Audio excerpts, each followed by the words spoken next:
Good morning बच्चों। Chapter 6 कल की क्लास में कंप्लीट हो चुका है। ठीक है, कल मैंने चैप्टर 7 इवोल्यूशन स्टार्ट किया था। ठीक है, और इवोल्यूशन में मैंने ये बताया था कि कैसे लाइफ का ओरिजिन हुआ। तो इसके लिए time to time regular interval पर कई सारी थ्योरीज दी गई, जो ऑब्वियसली वो सही नहीं थी तो रिजेक्ट भी हुई। एट द एंड हमने कल एक थ्योरी पढ़ी थी, ओपेरिन एंड हेल्डेन की थ्योरी, और उसमें उन्होंने ऑर्गेनिक इवोल्यूशन के कॉन्सेप्ट को बताया था। ठीक है, इससे पहले एक चीज और मैं बता दूं, हमारी जो अर्थ जिस गैलेक्सी के अंदर है, हमारी जो अर्थ जिस गैलेक्सी के अंदर है वो है मिल्की वे गैलेक्सी। मिल्की वे गैलेक्सी के अंदर हमारी अर्थ है। ठीक है, कल की क्लास में ओपेरिन एंड हेल्डन ने ऑर्गेनिक इवोल्यूशन में क्या बताया वो मैंने एक्सप्लेन किया था। उन्होंने बताया कि अर्थ की जो इनिशियल कंडीशन थी वहां पर बहुत ज्यादा हाई टेम्परेचर था, लगभग 800 डिग्री सेंटीग्रेड तक टेम्परेचर था। अर्थ के एटमॉस्फेयर के अंदर methane, ammonia, carbon dioxide and water vapour थी गैसियस फॉर्म में। जब इलेक्ट्रिक डिस्चार्ज हुए तो उनकी आपस में रिएक्शन हुई। रिएक्शन होने पर ऑर्गेनिक मॉलिक्यूल्स बने, बायो मॉलिक्यूल्स बने, पिगमेंट्स बने, नाइट्रोजन बेसिस बने, शुगर बनी, एमिनो एसिड्स का फॉर्मेशन हुआ इनिशियल अर्थ में। ठीक है, फिर इसके बाद में धीरे धीरे क्या हुआ कि उन्होंने ये बताया कि धीरे धीरे जो ये बायो मॉलिक्यूल्स हैं इनका एग्रीगेशन हुआ, और इनके एग्रीगेशन से क्या बने, को असर वेट्स बने। क्या बने, को असर वेट्स बने। और फिर को असर वेट्स के बाहर जो है वाटर की थिन मेम्ब्रेन बन गई, और धीरे धीरे फिर सेलुलर ऑर्गेनेलीज बने। धीरे धीरे क्या बने, सेलुलर ऑर्गेनेलीज बने। और सेलुलर ऑर्गेनेलीज बनने के बाद में वो पहले इंडिविजुअली, जैसे कि माइटोकॉन्ड्रिया और क्लोरोप्लास्ट इंडिविजुअल ऑर्गेनेल के रूप में पाए गए। ठीक है, फिर धीरे धीरे इनका एग्रीगेशन हुआ, सेल मेम्ब्रेन बनी, और सेल मेम्ब्रेन बनने के बाद में सेल वॉल बनी। इससे पहली सेल का इवोल्यूशन हुआ, ओरिजिन हुआ। फिर सिंगल सेल्ड ऑर्गेनिज्म काफी सालों तक रहे। फिर सिंगल सेल्ड ऑर्गेनिज्म से या मैं ऐसे कहूँ, पहले प्रोकैरियोटिक सेल्स का डेवलपमेंट हुआ, फिर धीरे धीरे यूकैरियोटिक सेल्स का ओरिजिन हुआ।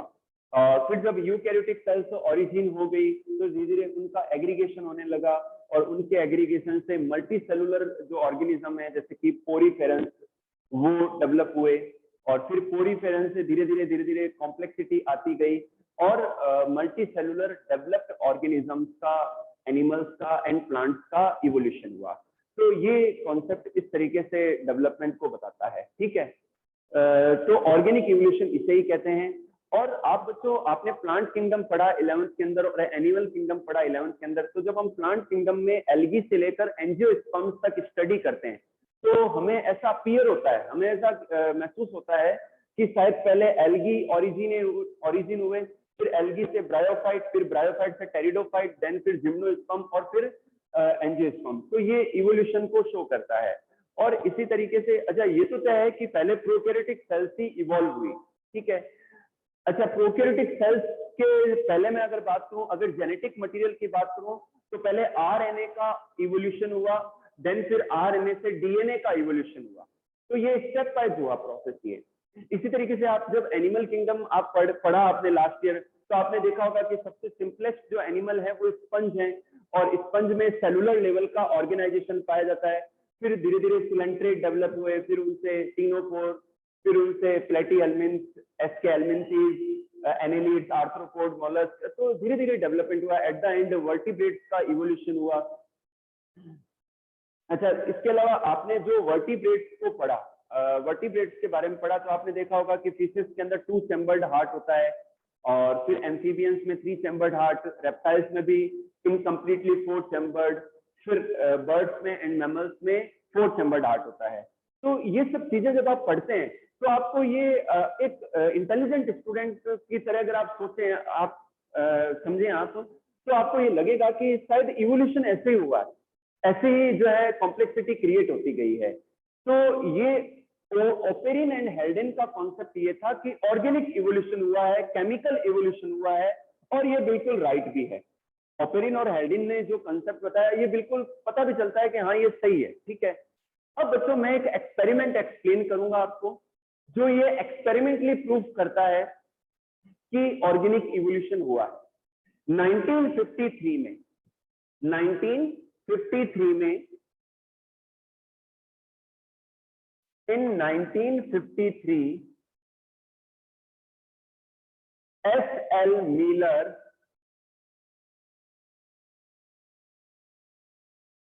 and Urey एक्सपेरिमेंट, इन्होंने एक एक्सपेरिमेंट किया और इन्होंने बच्चों इनिशियल अर्थ जैसा एटमॉस्फेयर लेबोरेटरी के अंदर अपने एपरेटस के अंदर क्रिएट किया।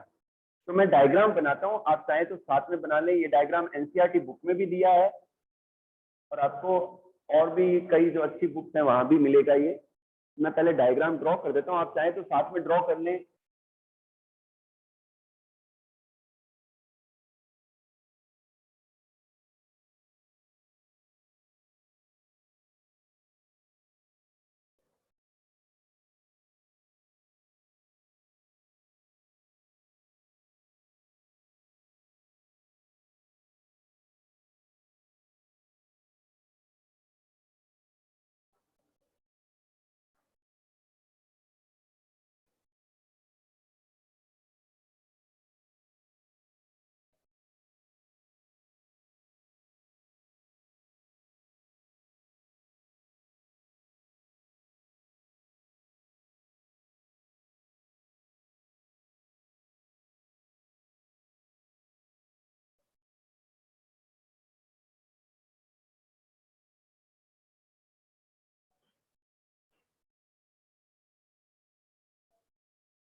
बच्चों एक सेकेंड,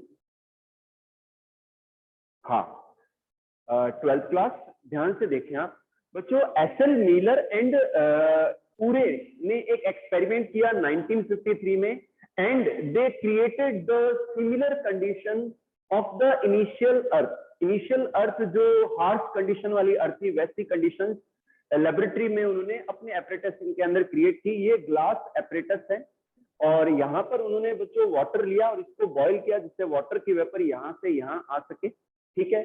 और ये जो चैम्बर है यहाँ पर उन्होंने और भी गैसेस ली, मेथेन ली, अमोनिया लिया और कार्बन डाइऑक्साइड लिया, और वाटर वेपर तो यहाँ से आ ही रही है, ठीक है।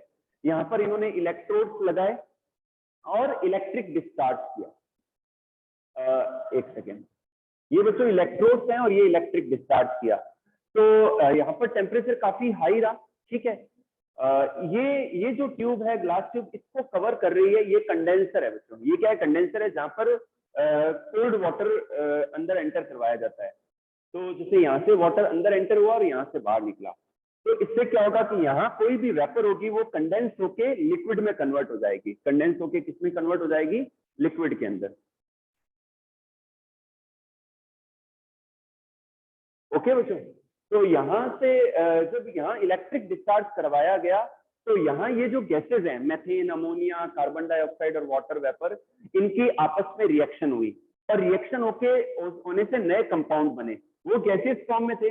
वो गैसियस फॉर्म जब यहाँ से मूव कर रही थी तो कंडेंसर की वजह से वो लिक्विड में कन्वर्ट हो गई और वो लिक्विड बच्चों यहाँ इकट्ठा हो गया। तो जब मीलर और ऊरे ने इस लिक्विड को बाहर निकाला और उसको जब एग्जामिन किया तो एग्जामिन करने पर उन्हें उसमें क्या मिला? पिगमेंट्स मिले, नाइट्रोजन बेसिस मिले, एमिनो एसिड्स मिले और सुगर्स मिली। तो ये बच्चों, ये जो प्रैक्टिकल है, ये जो एक्सपेरिमेंट है, ये ऑर्गेनिक इवोल्यूशन, केमिकल इवोल्यूशन की थ्योरी को प्रूफ करता है कि शायद ओरिजिन इवोल्यूशन लाइफ का ऐसे ही हुआ होगा। ओके बच्चों, तो ये एक्सपेरिमेंटली प्रूफ हो गया, ठीक है। तो इस तरीके से केमिकल इवोल्यूशन या ऑर्गेनिक इवोल्यूशन की थ्योरी को एक्सेप्ट किया गया, एक्सेप्ट कर लिया गया। ओके, अब बच्चों नेक्स्ट जो आज का टॉपिक है, इंटरेस्टिंग है, बहुत ही इंपॉर्टेंट पार्ट है। मैं आपको ऑर्गेनिक इवोल्यूशन के लिए एविडेंसेस सजेस्ट करूंगा, बताऊंगा कि ये एविडेंसेस हैं।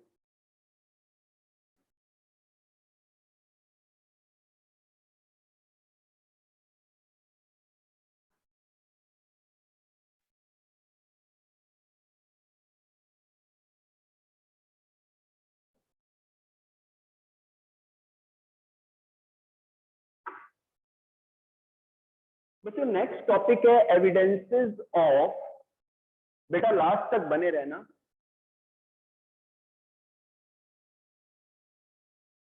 हाँ, the next topic is evidences of organic evolution. Evidences of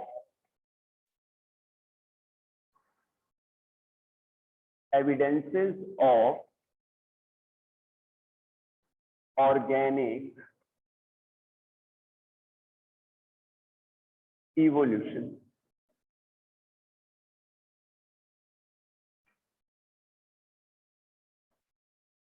क्या क्या एविडेंसेस हैं? सबसे पहले मैं लूंगा morphological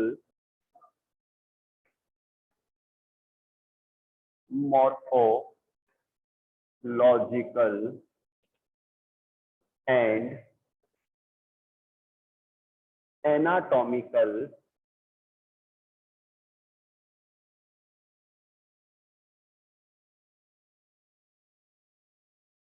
evidences.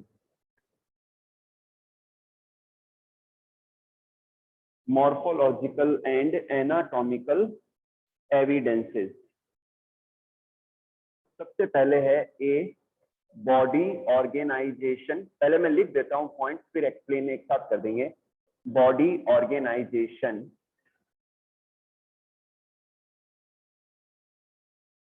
B gradual modification, gradual modification,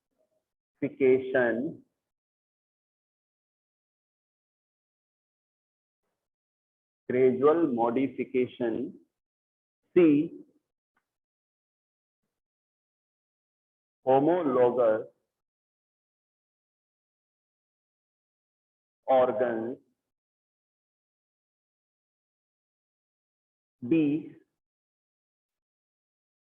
analogous organs की connecting link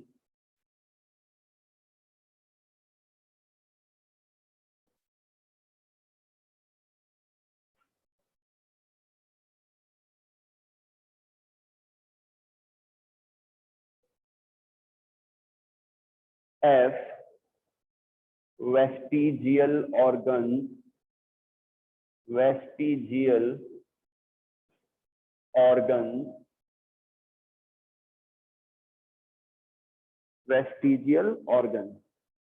और G है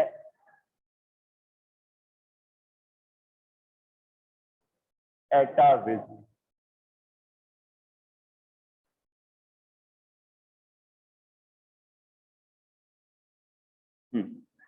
बच्चों, now we are discussing about the evidences of organic evolution. What are the evidences of organic evolution? तो बच्चों बहुत ही इंपॉर्टेंट टॉपिक है।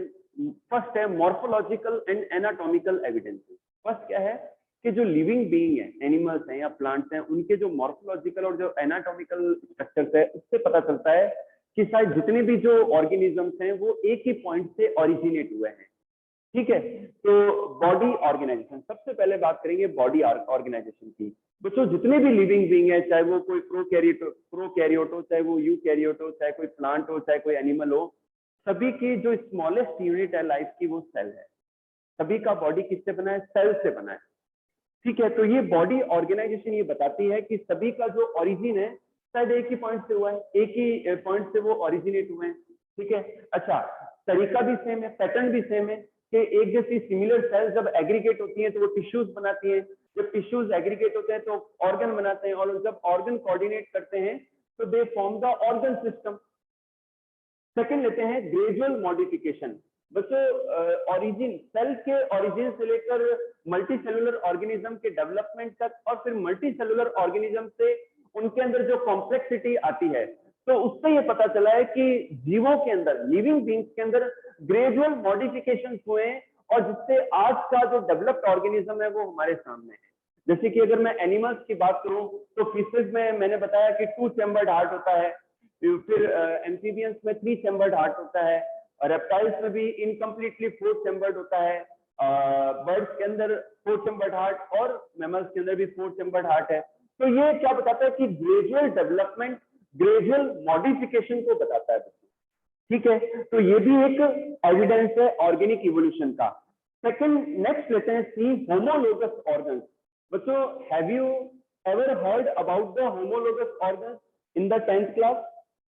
Homologous organs क्या है कि कई बार हम कुछ एनिमल्स को कंपेयर करते हैं, या कुछ जब कभी हम कुछ प्लांट्स को कंपेयर करते हैं और उनके कुछ ऑर्गन्स को कंपेयर करते हैं, तो कंपेयर करने पर हमें पता चलता है कि उनकी जो बेसिक स्ट्रक्चर है, उनकी जो इंटरनल स्ट्रक्चर है वो सिमिलर है, लेकिन उनमें मॉडिफिकेशन, उनमें अपने एडेप्टेशन के अनुसार मॉडिफिकेशन हुआ है और वो डिफरेंट फंक्शन करते हैं। तो ऐसे ऑर्गन्स जिनकी basic structure, basic plan internal structure similar होती है, but they do the different function, वो क्या करते हैं? डिफरेंट फंक्शन करते हैं। इसे उन्हें हम होमोलोगस ऑर्गन कहते हैं, और इसे हम डाइवर्जेंट इवोल्यूशन कहते हैं। क्या कहते हैं? एक ही पॉइंट से ओरिजिन हुए लेकिन डिफरेंट डायरेक्शन में इनका डेवलपमेंट हो गया। मैं यहाँ पर कुछ एग्जांपल दूंगा बच्चों। ह्यूमन, चीता, बैट, ठीक है, इनके अगर आप फोर हैंड को कंपेयर करें आप, तो आपको पता चलेगा कि इनकी जो इंटरनल एनाटॉमी है, इंटरनल स्ट्रक्चर है, वो सिमिलर है। वही ह्यूमरस बोन है, रेडियस अल्ना है, सिमिलर है बैट में भी, चीता में भी और ह्यूमन में भी, लेकिन इनके फंक्शन तीनों के अलग अलग हैं। तो ये होमोलोगस ऑर्गन का एग्जांपल है।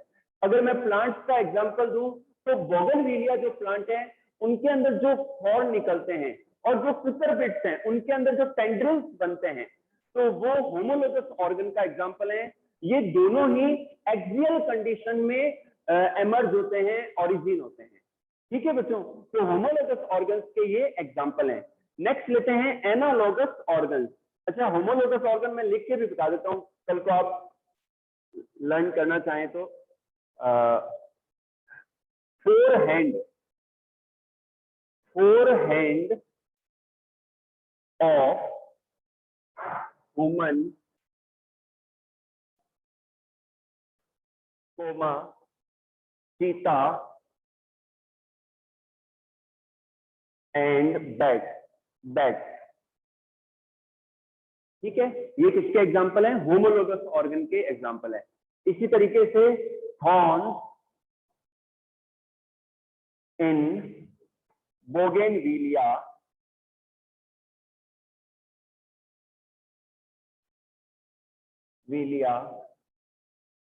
And tendrils in cucurbits are the examples of homologous organs। ये कंपटीशन में भी आ जाता है और बोर्ड एग्जाम में भी।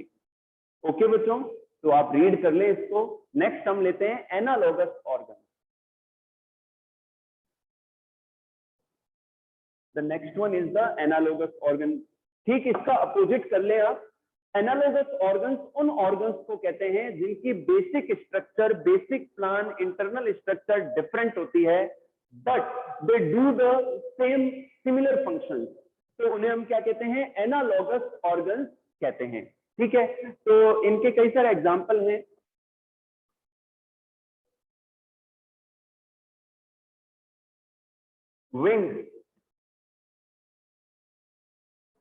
wings of insects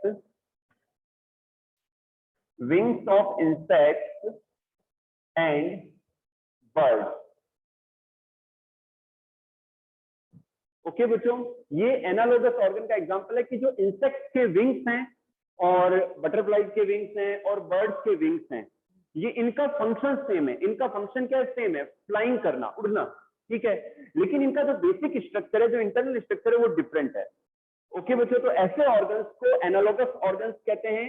and this type of evolution is called convergent evolution, क्योंकि वो डिफरेंट पॉइंट से ओरिजिन हुए हैं और बाद में उनके सिमिलरिटी आ गई है उनके फंक्शंस के अंदर। तो this is also the example of convergent evolution. Okay, चलिए नेक्स्ट लेते हैं कनेक्टिंग लिंक्स। बच्चों, कई ऑर्गेनिज्म ऐसे हैं जो कनेक्टिंग लिंक्स हैं। क्या है वो? कनेक्टिंग लिंक्स है। जैसे कि यूग्लिना। तो यूग्लिना एक प्रोटिस्ट है, लेकिन उनमें प्लांट जैसे भी कैरेक्टर है और एनिमल जैसे भी कैरेक्टर है। तो ऐसा लगता है कि शायद इनके बीच में ये कनेक्टिंग लिंक है। तो कनेक्टिंग लिंक से ये पता चलता है कि शायद ओरिजिन, जितने भी ओरिजिन हुए हैं ऑर्गेनिजम्स, वो सारे एक ही पॉइंट से ओरिजिनेट हुए हैं। तो ये भी एक बेस है। नेक्स्ट लेते हैं वेस्टिजियल ऑर्गन्स। बच्चों, हमारी बॉडी के अंदर, एनिमल्स की बॉडी के अंदर, हमारी बॉडी के अंदर काफी सारे ऐसे पार्ट हैं जो कि वेस्टिजियल है, हमारे अंदर अब किसी काम के नहीं है, लेकिन वो एनिमल्स के अंदर यूजफुल है। तो ऐसा लगता है कि जो एनिमल्स हैं या एंड ह्यूमंस हैं, वो शायद उनके एंसेस्टर सेम थे, उनका ओरिजिन सेम एंसेस्टर से हुआ है। तो ऐसा पता चलता है, इवोल्यूशन की वजह से हम डिफरेंट डायरेक्शंस में डेवलप हो गए। तो वेस्टिजियल ऑर्गन्स, यहाँ पर मैं कई सारे वेस्टिजियल ऑर्गन्स का एग्जाम्पल दूंगा बच्चों आपको। फर्स्ट एग्जाम्पल अपन लेते हैं अपेंडिक्स।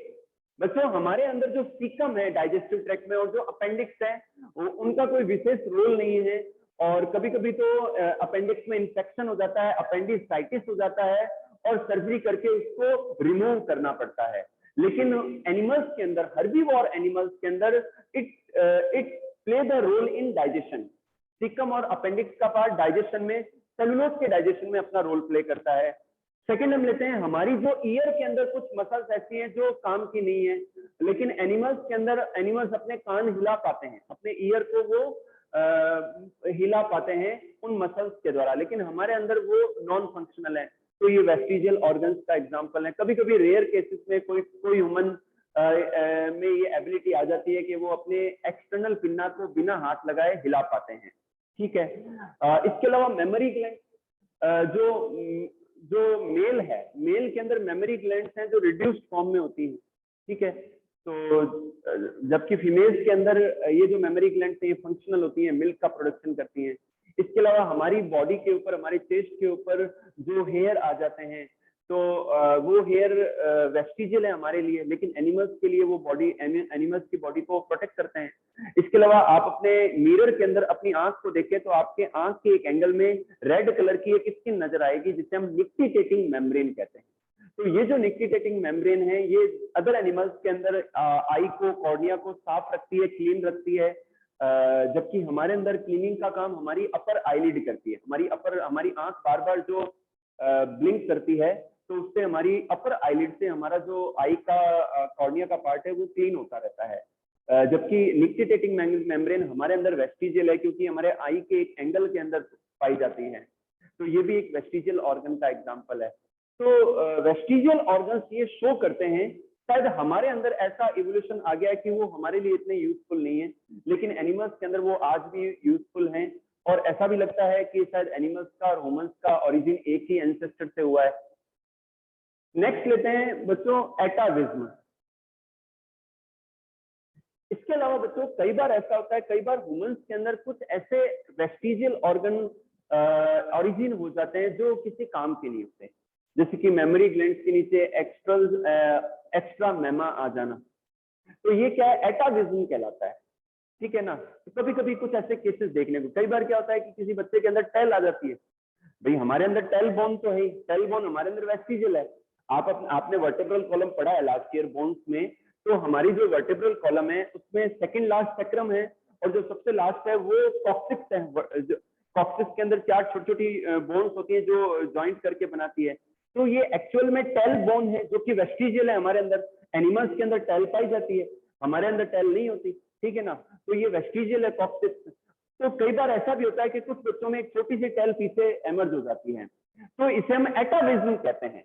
कई बार ऐसे वेस्टिजियल ऑर्गन ओरिजिन हो जाना जो किसी काम के नहीं है ह्यूमंस के अंदर, दिस इज कॉल्ड एटाविज्म। ठीक है।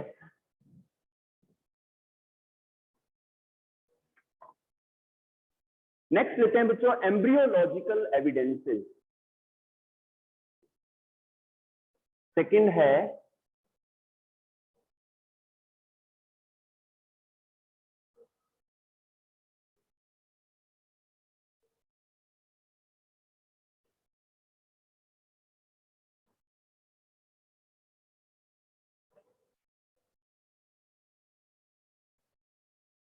Embryological evidences. बच्चों एम्ब्रियोलॉजिकल एविडेंसेस क्या कहते हैं कि अपने देखा कि जो हायर एनिमल्स हैं इनके अंदर एम्ब्रियो डेवलप होता है, एम्ब्रियो से फिर धीरे धीरे कंप्लीट अडल्ट का डेवलपमेंट हो जाता है। ठीक है। तो आप बच्चों डॉग, कैट, ह्यूमन और मंकी, इनके जब एम्ब्रियो के डेवलपमेंट की इमेजेस को स्टडी करेंगे, इनकी इमेजेस को देखेंगे, तो आपको पता चलेगा कि जो इनिशियल एम्ब्रियो है इन सबका सिमिलर अपीयर होता है, सिमिलर सा नजर आता है। लेकिन लेटर स्टेजेस के अंदर क्या होता है कि जैसे जैसे गेस्टेशन पीरियड आगे बढ़ता है तो इनके अंदर डिफरेंट ट्रांसफॉर्मेशन हो जाते हैं, और ह्यूमन में ह्यूमन बेबी, मंकी में मंकी का बेबी, और डॉग और कैट के अंदर उनका जो नया जो बेबी है या एनिमल है वो डेवलप हो जाता है। तो एम्ब्रियोज की सिमिलरिटी से ये पता चलता है कि शायद हम सबका ओरिजिन एक ही एंसेस्टर से हुआ है। तो ये किसमें आते हैं, एम्ब्रियोलॉजिकल एविडेंसेस के अंदर आते हैं। नेक्स्ट लेते हैं बच्चों palaeontological evidences.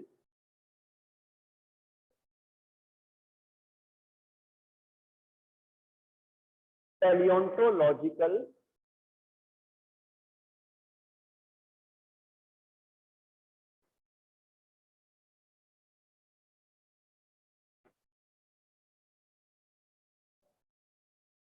Palaeontological evidences.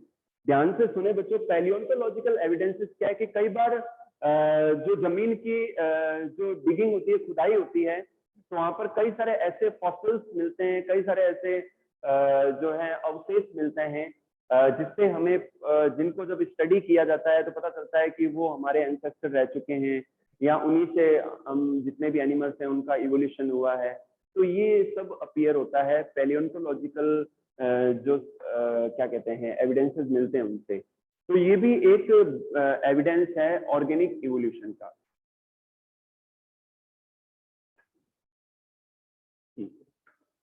12th class आज इतना ही करेंगे। Embryological evidences of organic evolution का पार्ट अभी बाकी है, 7 से 8 एविडेंसेस हैं जो कि कल की क्लास में हम कंप्लीट करेंगे।